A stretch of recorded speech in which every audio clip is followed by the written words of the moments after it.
У меня есть сосед, который за год 7 раз из-за гипертонической кризы попадал в реанимацию. И излечился он почти, 100% почти, что только из-за ходьбы. Он каждый день, и эти дни тоже, каждый день 20-30 километров ходит. Если вы мне не верите, я могу в комментариях, если просите, я могу с ним организовать встречу. Подготовлю такую передачу. Есть другой друг, который 2 года тому назад мне жаловался, что у него сахар до 8 поднялся. Я ему говорю, давай вместе ходить, потом будешь бегать. Он говорит, спрашивает, сколько времени ходит? Ну, приблизительно 20 каждый день для себя должен время выделять. Но я говорю, мне работы много, я не могу.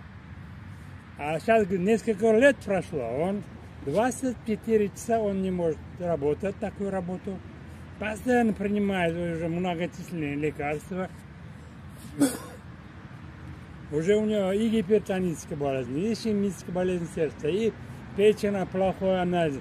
Разные виды таблеток пьет, но до сих пор не хочет работать над собой.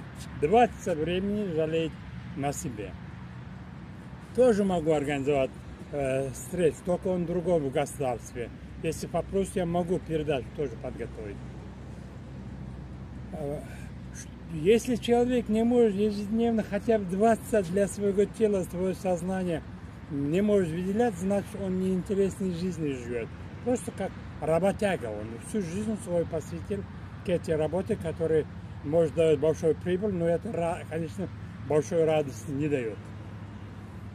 Если вдруг вы человек, который активный, который понимающий, который сообразительный, и чувствует, по внутреннему ощущению чувствует, что если будет ходить или бегать, будет хорошо, и вам будет приятно. Конечно, это будет приятно. Надо начинать с вечера. Когда вы сознательно уже думаете, уже завтра начну ходить, просто сначала надо ходить. Хоть любой вы крепкий человек, все равно надо ходить. Несколько месяцев просто надо ходить. Уже сознание уже думает, надо заниматься. Значит, подсознание начинает все тело подготавливать к этой нагрузке, которая утром будет. До утра уже ваше тело уже более-менее будет готовым. Как только будет одевать спортивную одежду, вы уже опять несколько процентов добавится. Именно выходите на улицу. Мы в визных курсах, вот кто у меня прошел от Украины, Беларуси, Молдовы, там, Казахстане визный курс, там, на берегу моря или там Карпатах, они знают. Когда начинает ходить, на что надо обращать внимание. Вам дает информация, опять-таки, подсознательный ум. Обратите внимание на пульс. Значит, пульс, узнайте, сколько у вас пульс. Если более 90, значит, надо ходить, но намного медленно ходить.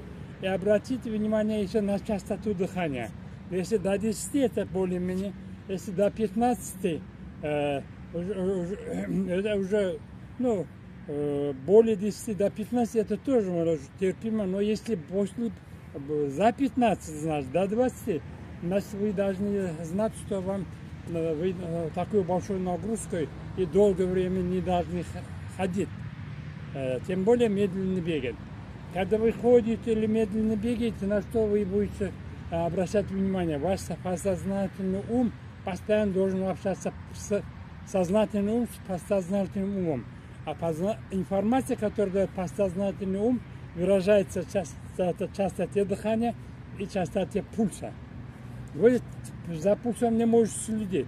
Но если по частоте дыхания, вы знаете, 4 удара, 1 вдох, 4 удара сердца. Значит, вы должны во время ходьбы контролировать, чтобы вы насильно не втягивали воздух. Самый главный показатель – это насильно не втягиваете воздух. Такой скорость должна быть. Вы должны спокойно, уметь разговаривать с людьми, которые вместе бегают или вместе ходят.